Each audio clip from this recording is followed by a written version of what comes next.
ఏదైతే కొంతమంది బీసీ మంత్రులు టార్గెట్ చేసింది అనేది బొత్స సత్యనారాయణ అమర్ లాంటి వాళ్ళు ఆరోపిస్తూ ఉన్నారు సార్. బీసీ మంత్రులు ఏంటి గత ప్రభుత్వంలో? ఈ ప్రభుత్వంలో ఈరోజు చీఫ్ సెక్రటరీ ఎవరండి? ఆంధ్ర రాష్ట్ర చరిత్రలో ఎప్పుడు జరిగిన విధంగా చీఫ్ సెక్రటరీ ఎవరయ్యారో వాళ్ళు కొంచెం ఆలోచించమనండి. అది కాదు, ఒక్క నిమిషం అండి. ఇదే బొత్స గారు అధికారులు ఉన్నప్పుడు ఏం మాట్లాడారు మీడియా మిత్రులతో మీకు బాగా తెలుసు, నేను చెప్పాలా? మళ్ళీ డీజీ ఎవరండి, టీటీడీఈఓ ఎవరండి అని మర్చిపోయారా? అంటే మా ఎవరికి ఇబ్బందిలా, మేమందరం మంత్రులు కూడా మేమందరం కలిసికట్టుగా పనిచేస్తున్నాం. కేబినెట్ మీటింగ్ ముందర మేమందరం కూర్చుంటున్నాం, మేము కూడా బ్రేక్ఫాస్ట్ చేస్తున్నాం కలిసికట్టుగా అందరం కూర్చుంటున్నాం. వచ్చిన కానీ అందరం మేము కూర్చుని బ్రేక్ఫాస్ట్ చేసి ఇష్యూస్ ఏంటి, గత 15 రోజులు ఏం జరిగింది, ఏం చేయాలి, ఎక్కడ ఒక్కొక్కరు ఫీడ్బ్యాక్ ఇచ్చుకుంటున్నాం. నా డిపార్ట్మెంట్ పైన కూడా అడగండి మంత్రులు, ఓపెన్ గా నాకు ఫీడ్బ్యాక్ ఇచ్చారు, మేము కూడా అంతే ఓపెన్ గా. సో చాలా ఓపెన్ బుక్ గా మేము ఫీడ్బ్యాక్ ఇచ్చుకుంటున్నాం, కరెక్ట్ చేసుకుంటున్నాం. దెన్ అండ్ దేర్ అంటే ముఖ్యమంత్రి గారు చెప్పే ముందరనే మేము కరెక్ట్ చేసుకోవాలి తాపత్రయంతో మేము అందరం పనిచేస్తున్నాం. So what is issue? ఎవరో ఒకటి ప్రెస్ స్టేట్మెంట్ ఇస్తే అది టార్గెట్ అని అవుతుంది. It's a feedback, we are ready to correct. ఎవరో ఓపెన్ టు ఫీడ్బ్యాక్. మేము పరదాలు కట్టుకుని తిరగట్లేదే, పైన హెలికాప్టర్లు వెళ్తే కింద రోడ్లలో మేము ఎవరిని ట్రాఫిక్ జామ్ చేయట్లేదు, బ్లాక్ చేయట్లేదే. ఈ రోజు కూడా నేను వస్తుంటే ఒక 2-3 జంక్షన్ లో ఆపితే నేను చెప్పా, మీరు ఆపొద్దు, ట్రాఫిక్ ఫ్రీగా పెట్టండి, ఎవరిని ఆపేదానికి లేదు, ఫ్రీగా తిరగాలి ప్రజలు. ఈరోజు ముఖ్యమంత్రి గారు వస్తే ఒక 5 నిమిషాల ముందు ఆపుతున్నారు, ఎక్కడ ఆపట్లేదు ట్రాఫిక్, పరదాలు ఎక్కడ కట్టట్లేదు. అరే ప్రధానమంత్రి గారే రోడ్ షో చేస్తున్నారు, గత ముఖ్యమంత్రి ఎప్పుడు రోడ్ షో చేశాడా? ఎప్పుడు పరదాలు కట్టుకుని తిరిగాడు? 144 సెక్షన్. గత ముఖ్యమంత్రి ఇల్లు చుట్టూ 5 సంవత్సరాలు 144 సెక్షన్ పెట్టుకుని భయపడుతూ బతికాడండి. ఆయన 30 అడుగుల ఫెన్స్ కట్టుకున్నాడు చుట్టూ, ఎవడో చంపేస్తాడని. ఆఫ్ఘనిస్తాన్ వేళనే ఇంకా దారుణం కట్టుకున్నాడు ఆయన. ఆఫ్ఘన్ లో కూడా 30 అడుగుల ఫెన్స్ ఎవరు కట్టుకోవడం కూడా ముఖ్యమంత్రి, మాజీ ముఖ్యమంత్రి గారు కట్టుకున్నారు. చంద్రబాబు నాయుడు గారు 4వ ముఖ్యమంత్రి గారు, ఆయన సెక్యూరిటీ జగన్ గారి సెక్యూరిటీతో పోలిస్తే కేవలం 30%. అవునా? చంద్రబాబు నాయుడు గారికి one of the highest threat ఉంది, భారతదేశంలో హైయెస్ట్ థ్రెట్ ఉంది, 30% సెక్యూరిటీతో ఉన్నాడు ఆయన. ఇప్పుడు డ్రోన్స్ కూడా పెట్టారు, ఇంకా తగ్గించండి అని ముఖ్యమంత్రి గారు చెప్తున్నారు. వాళ్ళు ఎట్లా మాట్లాడతారండి మా గురించి చెప్పండి.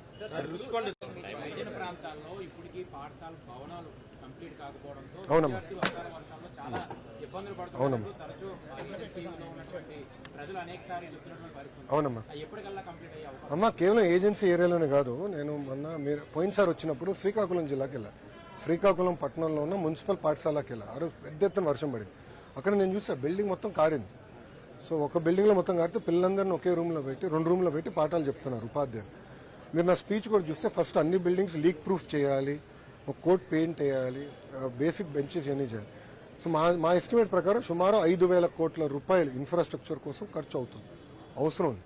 దానికి ఎలా బాండ్స్ రేజ్ చేయాలో మొన్న ముఖ్యమంత్రి గారు పీటీఎం మీటింగ్ తర్వాత హెలికాప్టర్లో కొంచెం డైరెక్షన్స్ ఇచ్చారు నాకు, అది అధికారులతో నేను టేకప్ చేస్తున్నాను. తప్పనిసరిగా ప్రభుత్వ పాఠశాలల్ని బలోపేతం చేసే బాధ్యత ఇండియా ప్రభుత్వం తీసుకుంటుంది. గత ప్రభుత్వం చేతగానితనం వల్ల సుమారు 5 లక్షల మంది విద్యార్థులు ప్రభుత్వ పాఠశాలకు దూరం అయ్యారండి. 5 లక్షల మంది. ఇంటర్ మన జూనియర్ కళాశాల గురించి ఏనాడు పట్టించుకోవాలా. ఇప్పుడు సోషల్ వెల్ఫేర్ హాస్టల్స్ ఉన్నాయి, ఎంత దారుణమైన పరిస్థితులు ఉన్నాయి గౌరవ మంత్రి గారికే తెలుసు. మంత్రి గారు నేను చర్చించాం, సంధ్యారాణి గారితో కూడా నేను మాట్లాడినప్పుడు కూడా ఎట్లా చేయాలి, టాయిలెట్స్ అంతా ఎట్లా చేయాలి, మనకు నిధులు అంటే ఫైనాన్సెస్ లిమిటెడ్ ఉండే సిఎస్ఆర్ ఫండ్స్ కూడా తీసుకుని ఇప్పుడు రిపేర్ చేపిస్తున్నారు. మంత్రి గారు పర్సనల్ గా తీసుకున్నారు. సో నాడు నేయడానికి ఖర్చు పెట్టారు, కానీ స్కూల్స్కి ఎక్కడ రాలా, అన్ని స్కూల్స్కి రాలా. నేను రాయలసీమలో చిత్తూరు జిల్లాలో ఒక స్కూల్కి వెళ్తే ఆవిడ బెంచెస్ ఇప్పుడు కూడా లేవండి. సో బెంచెస్ అన్ని ఏర్పాటు చేయాలి. అన్ని స్కూల్స్ కూడా ఇప్పుడు మీరు చూస్తే స్టార్ రేటింగ్ ఇచ్చామండి, ఇన్ఫ్రాస్ట్రక్చర్ మీద స్టార్ రేటింగ్ ఇచ్చాం, అకాడమిక్ పర్ఫార్మెన్స్ మీద కూడా. ఎందుకంటే కేవలం అద్భుతమైన భవనాలే కడతాం మాత్రమే చదువు వస్తుంది కాదు కదా, క్వాలిటీ ఎట్లా ఇంప్రూవ్ చేయాలి, అవుట్కమ్స్ మార్క్స్ ఎట్లా ఇంప్రూవ్ చేయాలి దానిపైన కూడా స్టార్ రేటింగ్ ఇచ్చాం. సో 1 స్టార్లో ఎన్ని పాఠశాలనే అవన్నీ ఎట్లా అప్గ్రేడ్ చేయాలి, 2 నుంచి 3 సేమ్ థింగ్ లెర్నింగ్ అవుట్కమ్స్ పైన ఎట్ చేయాలని 5 స్టార్ రేటింగ్ మేము చేసాం. అది మీరు చూస్తారు కదా, రాబోయే ఎలాంటి మార్పులు వస్తూ చేసి చూపిస్తాం. విశాఖ పేరు చెప్తాను, ఇండియాలో గంజా క్యాపిటల్ సిటీగా పేరు పొందించింది. దీన్ని ఏ విధంగా రూపు మాపబోతున్నారు అనుకోండి. రీసెంట్ గా డిప్యూటీ సీఎం పవన్ కళ్యాణ్ గారు మన్యం జిల్లాలో రోడ్లు వేశారు. ఇది ఎలా ఉపయోగపడుతుందని అనుకుంటున్నారు? అంటే గిరిజన మహిళలకు కానీ, గిరిజన ప్రాంతాల్లో ఉన్న ప్రజలకు కానీ, అంటే వాళ్ళకి ఉపాధి అయినా వేరేగా క్రియేట్ చేసే అవకాశం అయినా ఉందా? గతంలో కూడా ప్రధానంగా ట్రైబల్ ఏరియాలో ఉపాధి కోల్పోయి ఇబ్బంది పడుతున్నారని కాఫీ తీసుకొచ్చాం. ఇప్పుడు దాదాపు అరకు కాఫీ ఒక 300 కోట్ల రూపాయలు బ్రాండ్గా తయారు. అది కనీసం ఒక 3,000 కోట్ల రూపాయలు బ్రాండ్ చేయాలి. అంటే అమ్ములు ఎట్లయితే డైరీ పాలకుందో అలా కాఫీకి అరకు చేయాలనేది ఒక లక్ష్యంగా పెట్టుకుని చేస్తాం. ప్యారల్గా స్పైసెస్ ఇవన్నీ కూడా చేయొచ్చు. సో ఆల్టర్నేటివ్ క్రాప్ చూపించాలి. ఇప్పుడు గంజాయికి ఫుల్ స్టాప్ పెట్టేదానికి ఈగల్ అని ప్రత్యేకంగా ఎట్లయితే నక్సలైట్స్ ని గ్రే హౌండ్స్ ఉందో, అర్బన్ టెర్రరిజం కి ఆక్టోపస్ ఉందో, గంజాయి కోసం స్పెషల్ టాస్క్ ఫోర్స్ ఏర్పాటు చేసి ఈగల్ పేరు పెట్టాము. అదనంగా నిధులు కూడా అంటే శాలరీ కూడా ఇన్సెంటివ్ కింద 30% హైక్ చేసాం వాళ్ళకి చేసి ఈగల్ ఆధ్వర్యంలో మేము చేస్తున్నాం. దానికి ఇంకా ఇంటెలిజెన్స్ స్ట్రెంగ్తన్ చేయాలి. 5 సంవత్సరాలు విచ్చలవిడిగా వదిలేశారు. అది మొత్తం కంట్రోల్ చేయడానికి టైం పడుతుంది. ఫస్ట్ ప్లాంటేషన్ మొత్తం డ్రోన్స్ పంపించి అక్కడ కట్టడి చేస్తున్నాం సోయింగ్. ఇంకా సీరియస్ గా తీసుకుంటాం దాన్ని. అది ఒక యుద్ధ వాతావరణం, యుద్ధ ప్రాతిపదికగా మేము పనిచేస్తున్నాం. ఇంకా విశ్వవిద్యాలయాల్లో కానివ్వండి, స్కూల్స్ లో కూడా డ్రగ్స్ వద్దు బ్రో అన్న కాన్సెప్ట్ తో ఏ మీటింగ్ పెట్టినా దాంట్లో మాట్లాడమంటున్నాం. పిల్లల్లో కూడా చైతన్యం తీసుకొస్తున్నాం. మూడోది గౌరవ డిప్యూటీ సీఎం గారు కూడా మన పర్యటించారు. మేము అందరం కూడా ఫీల్డ్కి వెళ్తున్నాం. ఎందుకంటే వాస్తవాలు తెలుసుకుంటాం. ఫీల్డ్ ఏం జరుగుతుందో తెలుసుకోవాల్సిన అవసరం ఉంది. అధికారులు ఒక పక్కన చెప్తారు, ప్రజాప్రతినిధులు మాకు ఫీడ్బ్యాక్ ఇస్తారు. ఫీల్డ్ లో కూడా వెళ్ళి తెలుసుకుంటే policy making, fund allocation accordingly చేయొచ్చు. వాస్తవం తరతరాలుగా ప్రత్యేకంగా ట్రైబల్ తాండాలకు వచ్చేయగలిగిన చిన్న నగరం అంటే 10 కుటుంబాలు 20 కుటుంబాలు ఉంటాయి. రోడ్ వేయాలంటే ఇబ్బంది పడతాం. అది కోట్ల రూపాయలు ఖర్చు అవుతుంది. సో ఆల్టర్నేటివ్ టెక్నాలజీ ఏముందో ఆనాడు నేను పంచాయతీరాజ్ గ్రామీణాభివృద్ధి శాఖ మంత్రిని ఆల్టర్నేటివ్ టెక్నాలజీ కూడా చూసాం. అది చేయాలి. వాటర్ ప్లాంట్స్ నా బాగా గుర్తు, సోలరైజేషన్ చేసాం. Water plants, solar water plants తీసుకొచ్చి ట్రైబల్ ఏరియాకి వాటర్ కూడా గతంలోనే అందించాం. అదే దిశగా ఈ రోజు జల్ జీవన్ మిషన్ లో గత ప్రభుత్వం కూడా జల్ జీవన్ మిషన్ ఏం పెద్ద చేయలేదు. అది మళ్ళీ రివైవ్ చేసి నిధులు కేటాయించి అది కూడా అన్ని ప్రాంతాలకి మనము నీరు అందించే బాధ్యత మన ప్రభుత్వం తీసుకుంటాం. సూపర్ సిక్స్ పథకాల్లోనూ అమలు అవ్వట్లేదని వైసీపీ నాయకులు పదే ఓకే, సూటిగా ప్రశ్నిస్తానమ్మా. సిపిఎస్ రద్దు చేస్తున్నారు, ఏమైంది? సంపూర్ణ మద్యపాన నిషేధం చేస్తున్నారు, ఏమైంది? అయినా మర్చిపోయారా? మళ్ళీ వాళ్ళు అడుగుతారు. ఇప్పుడు మేమున్నాం. వాళ్ళు 1000 రూపాయలు పెంచేదానికి, గత ప్రభుత్వం 1000 రూపాయలు పెన్షన్ పెంచేదానికి 5 సంవత్సరాలు తీసుకున్నారు. మేము అధికారంలోకి వచ్చిన మొదటి 100 రోజుల్లో 1000 రూపాయలు పెన్షన్ పెంచాం. భారతదేశంలో ఏ రాష్ట్రంలో ఇంత పెన్షన్ ఇవ్వట్లేదండి. వృద్ధులకు కానివ్వండి, వికలాంగులకు కానివ్వండి, ఏ రాష్ట్రంలో ఇంత పెన్షన్ ఇవ్వట్లేదు. ఎన్డీఏ ప్రభుత్వం ఆంధ్ర రాష్ట్రంలో అంత పెన్షన్ ఇస్తుంది, నంబర్ 1.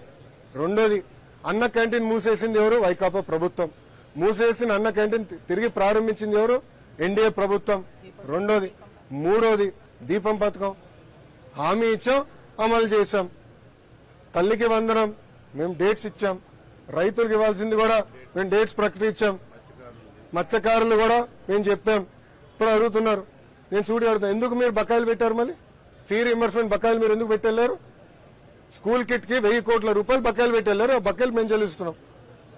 ఇప్పుడు ఎన్టీఆర్ వైద్య సేవ కూడా గత ప్రభుత్వం దాదాపు 1800 కోట్ల బకాయిలు పెడితే మేము చెల్లిస్తున్నాం. మా పైన బాధ్యతని, మేము బాధ్యత నుంచి పారిపోవట్లేదు, చెల్లిస్తున్నాం. కానీ గత ప్రభుత్వం చేసిన అప్పులు కూడా వడ్డీ కూడా వచ్చి మన నెత్తిమీద పడింది. ఇప్పుడు ప్రతి నెల మాకు 4000 కోట్ల డెఫిసిట్ తో బడ్జెట్ నడుస్తుంది. 4000 crore డెఫిసిట్, 4000 కోట్లు. ఈరోజు జీతాలకి చెల్లించడానికి చాలా ఇబ్బంది పడుతుంది ప్రభుత్వం.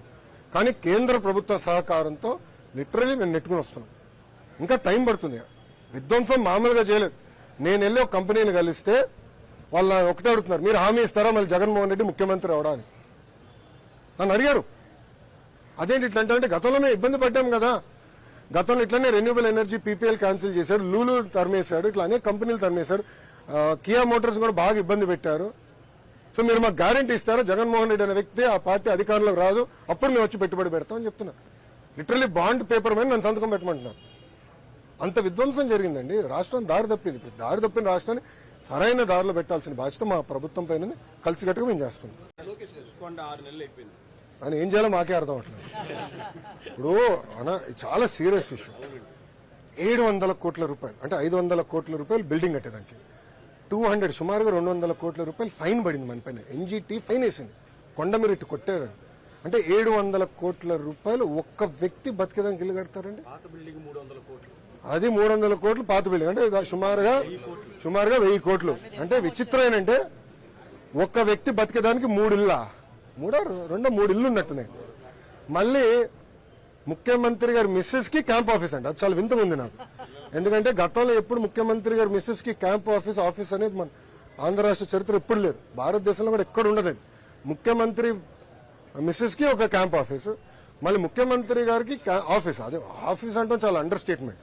అది ప్యాలెస్. అక్కడ వాడిన మెటీరియల్స్, సింక్, ఎస్ఎఫ్టీకి 27,000. మీరు చూశారు. మళ్ళీ దాని తర్వాత సెక్యూరిటీ సిబ్బంది అంటే మళ్ళీ ఆయనకి 1000 మంది ఇష్టం 1000 మంది చుట్టూ ఉంటేనే ఆయన బయటకు అడుగు పెడతాడు.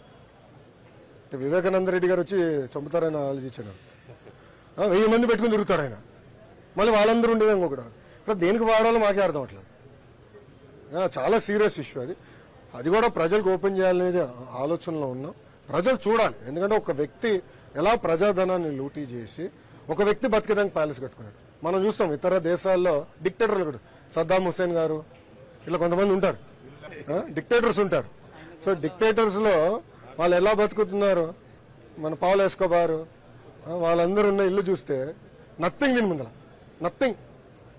ఒక వ్యక్తి బతికేదానికి ఇంత ఖర్చు పెడతారు. మళ్ళీ దాన్ని వీళ్ళు సమర్థిస్తారు. అది తప్పేంటంట. ఎంత ₹1 కోటి అవుతుంది మెయింటెనెన్స్. ఆ ఇంటికి మెయింటెనెన్స్ నెలకి ₹1 కోటి మాకు.